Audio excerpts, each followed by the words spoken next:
Friends, welcome into another edition of Soccer Tejas. I'm Alex Parra. It's always a pleasure to be with you, and thanks for joining us today with a very special guest. You see him on screen, and if you know about the world of soccer in Houston, in Texas, in the United States, you'll know the gentleman I'm about to introduce. Former president of the Houston Dynamo and Dash organization with the MLS and NWSL. Currently, the president of the Houston 2026 World Cup Committee, and recently named the interim CEO of the Harris County Houston Sports Authority. First, I hope I got all that right. Mr. Chris Canetti, welcome in. How are you, sir? Good, Alex. Nice to see you, and thanks for having me. Do you ever get tired of all the titles, Chris? And I mean that in a complimentary way. You've done a lot for our sport, and you continue to do a lot for our sport. Maybe let's start there.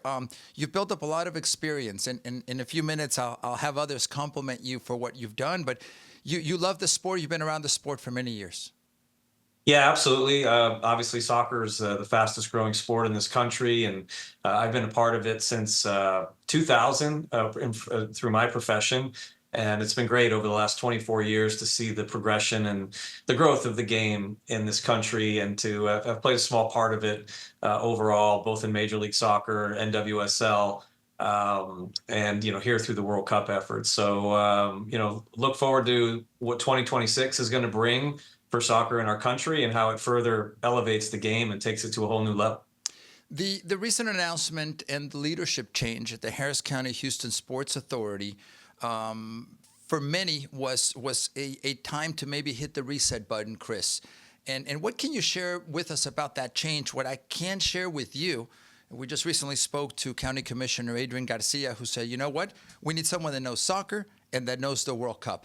And your name instantly came up. So I see that, and I take that as a compliment. Mayor Whitmire also very complimentary of you stepping in at this moment. But what can you share about that change, number one, the need for that change, apparently, and also what it means to our preparation as a city, as a county for the World Cup?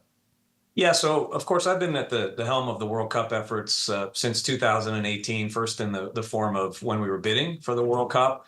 Of course, and then since 2022, when we won the World Cup, leading the organizational efforts under the Harris County Houston Sports Authority. And while there's been some change that's taken place over here, I will continue to be the leading force on the World Cup front. And we've got a great business strategy that we've had in place for a long time that we're executing very, very well. I know that FIFA is very complimentary and satisfied with where Houston is in its planning efforts, and we're going to continue to push forward. So like any event, whether it's a wedding that's coming up or the World Cup, there's always challenges and bumps in the road when you're planning these things, but there's really nothing significant right now that's keeping me up at night as it pertains to this. We're gonna make this thing work in a tremendous way, and help Houston shine at the top.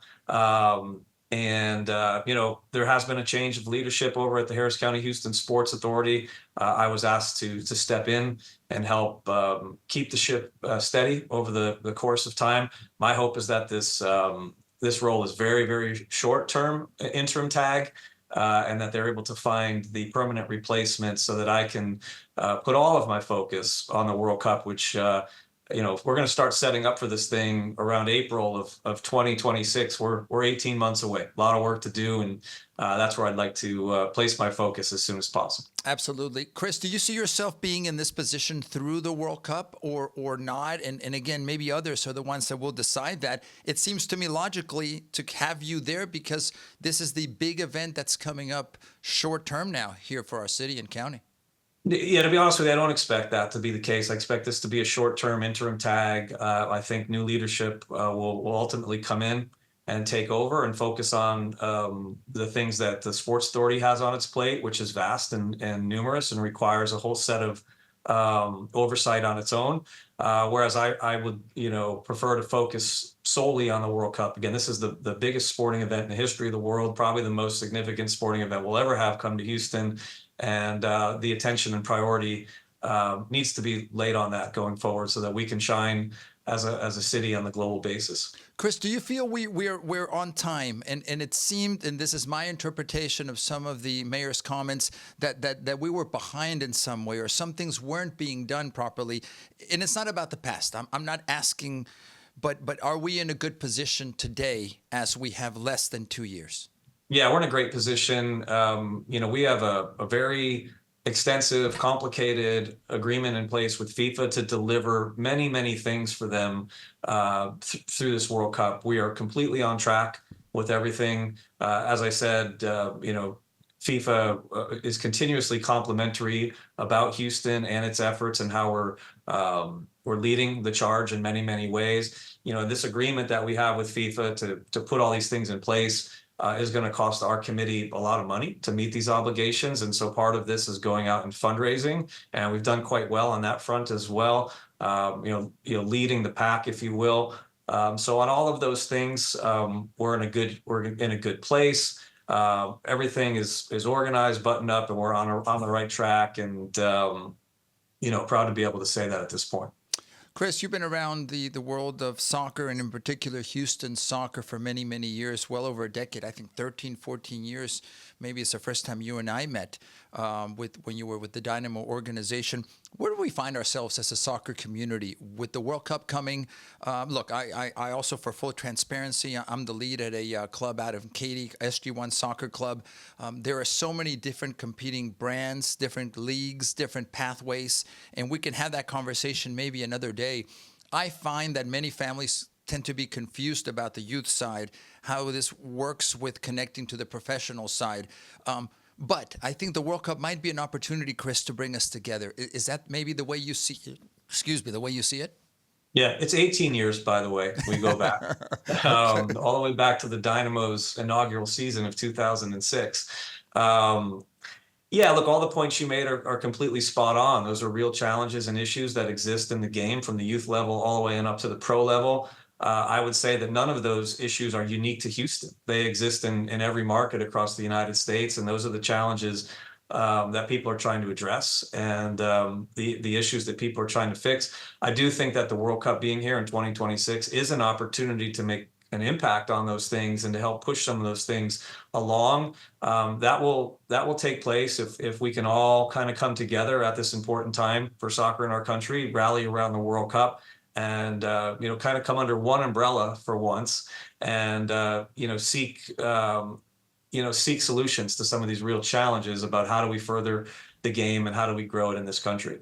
And those are challenges, Chris. I know that for many, coming together, I call it a reunification. And we were talking recently to STYSA President Charles Rotremel about finding a way at the youth level to come together in leagues and supporting each other.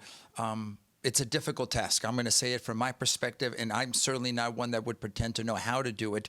But I think this can be a key moment with the World Cup, its significance to all of us, and maybe putting our egos aside and finding a way to work through that. That said, Chris, what is the legacy that the World Cup, in your mind, will leave in our city?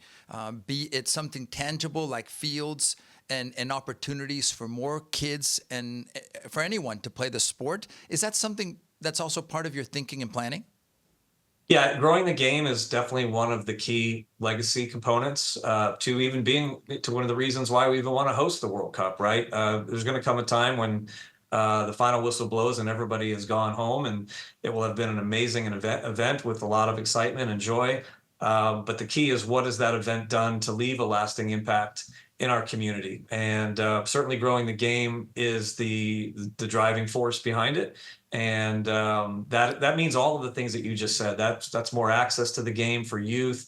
That is more playing fields. That is improving refereeing and coaching and all the different things that go along with the game and taking it to the next level.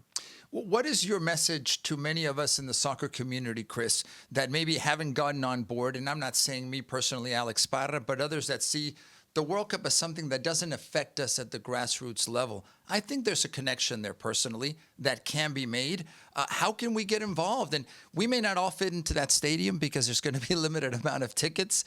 That's the reality of many of this. But the economic benefit, the popularity side of this and growing the sport affects all of us. I think maybe it takes us a little bit of time to process that and make it our own.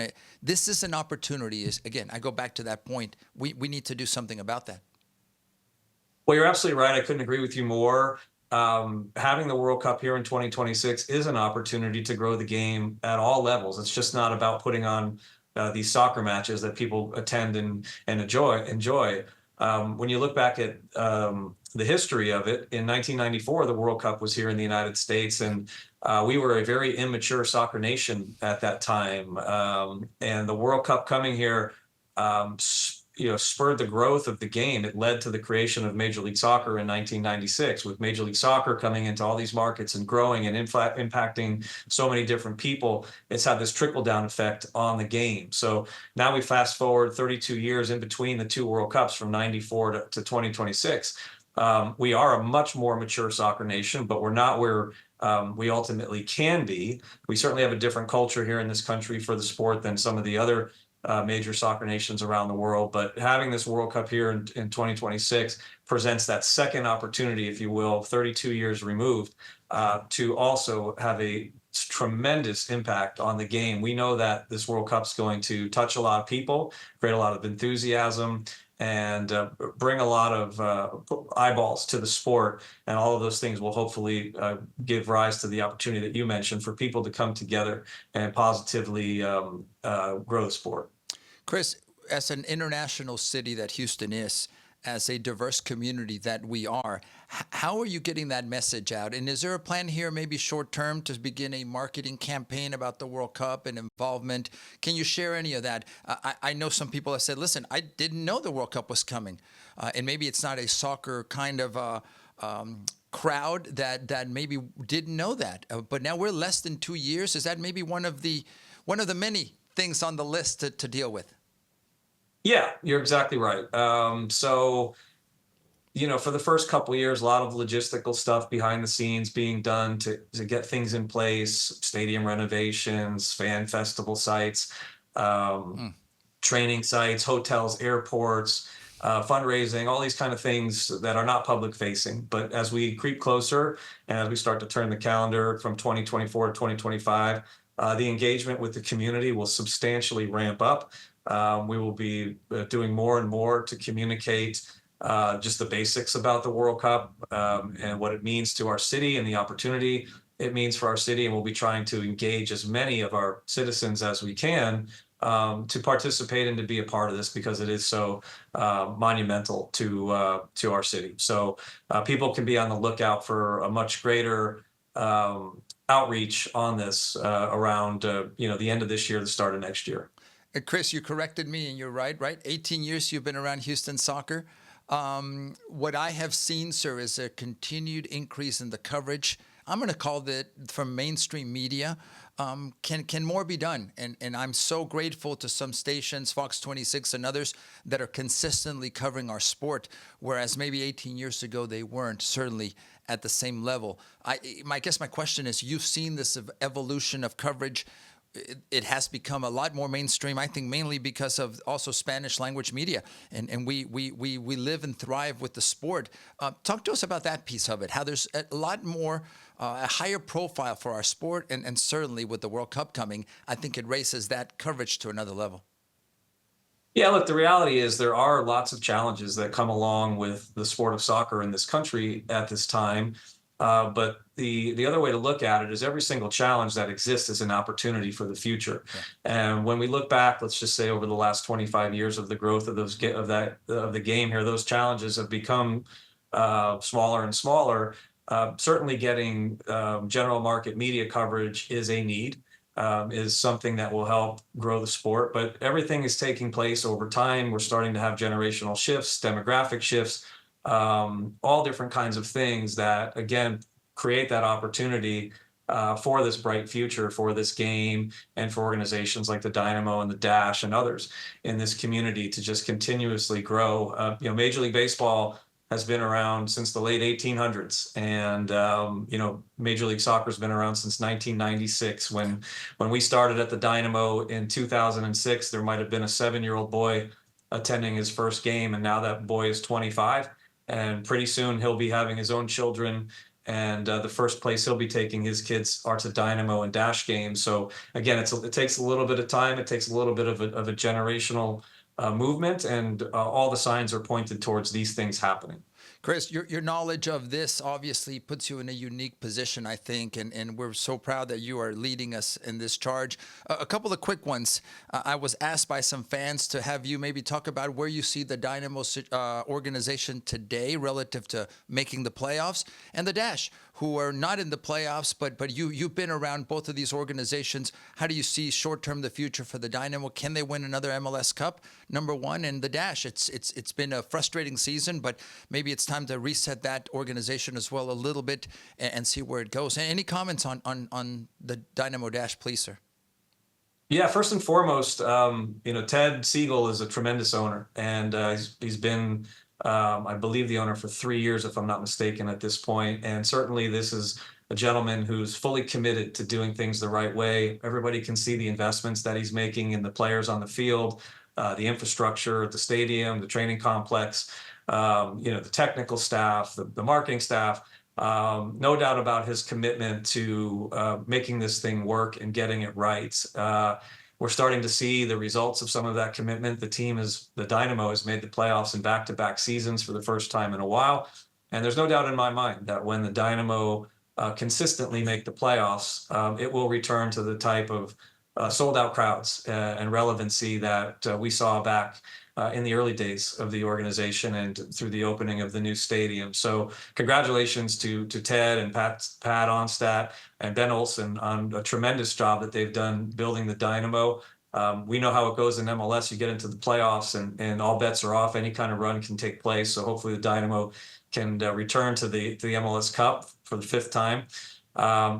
To your point, the Dash might be going through a little bit of a more challenging period right now. Looking for new leadership at the general manager level and perhaps in other places. But again, with Ted's commitment and focus, and you just look at what they've done with the Dynamo, there has to be room for optimism that eventually the Dash will get on the same track.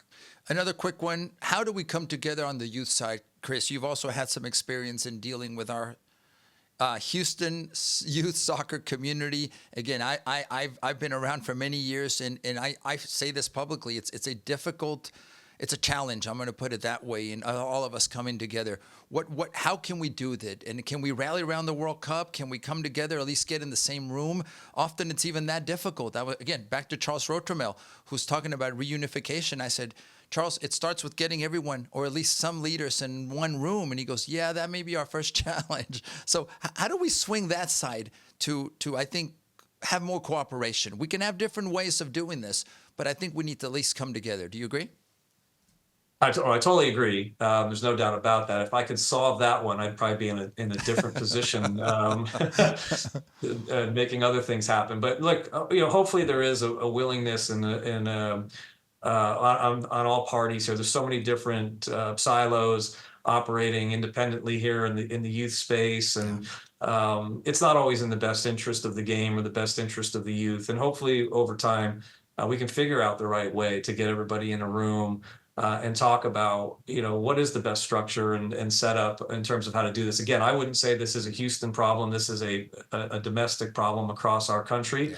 And it's going to take a lot of leadership in a lot of places and a lot of willingness to change, right? I don't think we can continue to say what we're doing is working or is the best way forward. So it's not going to happen overnight. It's going to happen piece by piece, but it's all got to start with an agreement by everybody to work together and try to find a different way forward. Chris, my first retort to that is, where's the U.S. Soccer Federation? I mean, it would seem to me that that's where our leadership should come from, our guidelines should come from, and at least a start toward that.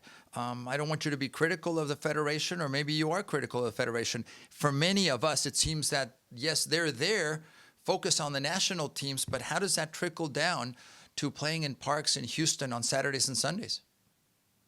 Yeah, I mean, I would certainly agree that I think the U.S. Soccer Federation is the right organization to lead this. And I know that they share the same concerns and issues that you raise, that I raise.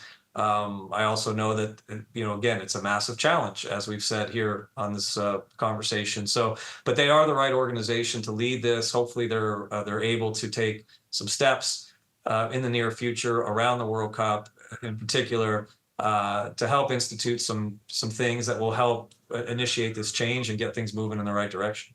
Chris, as we wrap up, and we can't thank you enough for your time, what message do you have for many of us that are excited about the World Cup? I was a very young man, not so young, but when I was at I remember the Cotton Bowl, 1994, for the World Cup. And to this day, I remember where I was sitting. To me, it's been even bigger than being at the Red River Rivalry in that stadium. It was amazing. We have matured as a country. There's higher expectations. I assume, and I'm sure that you're under a lot of pressure often, because you've got to deal with FIFA, you've got to deal with budgets, you've got to deal with the pressures of all of this. I believe you're more than capable. I believe that you've got the support from our community, but how can the rest of us be involved? And if we don't physically are going to be at the stadium, how can we get behind making this the best event possible for our city and our county?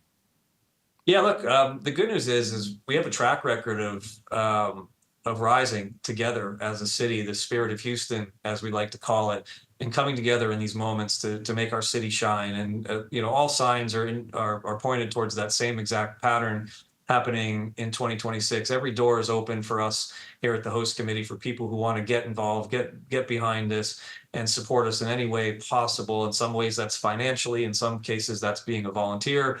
In some cases, that's providing a service. But this is literally going to be a collective, community-wide effort for Houston to shine. We will have 7 matches here. Each one of those matches will be broadcast to a live worldwide audience of 190 million people. Wow. Times 7, that's 1.3 million viewers around 1.3 billion, sorry, viewers around the world. Where Houston will be, the word on the signboard at midfield of these matches, and we're going to have hundreds of thousands of visitors and guests coming through our city, helping to elevate the brand, driving economic impact, and creating these legacy programs that we talked about around growing the game, but also extending to things like defending human rights and protecting the environment. So substantial impact coming, and great to have our citizens and so excited about this, and we appreciate all the support that we've been given so far, and we'll look forward to reaching out to even more people to get even more as we go ahead. Well, Chris, we can't thank you enough. Well, I know you've got a difficult task ahead, but I know that you're up to the challenge, number one.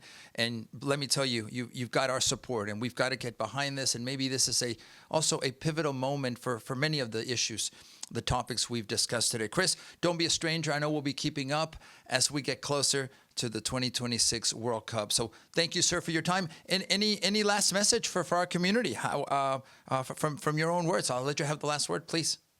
Yeah, well, just again, thank you for having me. Thank you for allowing me to share some of my thoughts on this. But you and I are very aligned on a lot of the ideas and issues, and anything I can do to help you or to work together with you, happy to do so. You got my number. Feel free to reach out, and thanks for the great interview. Well, great, because you were on it, Mr. Chris Canetti. We really appreciate your time, and we want to wish you the best of luck. So, friends, there you have it. A very interesting conversation with one of the gentlemen that know about our sport, know about how to drive us in a positive way toward the World Cup 2026. Mr. Chris Canetti, thank you. Have a great day. Thank you, Alex.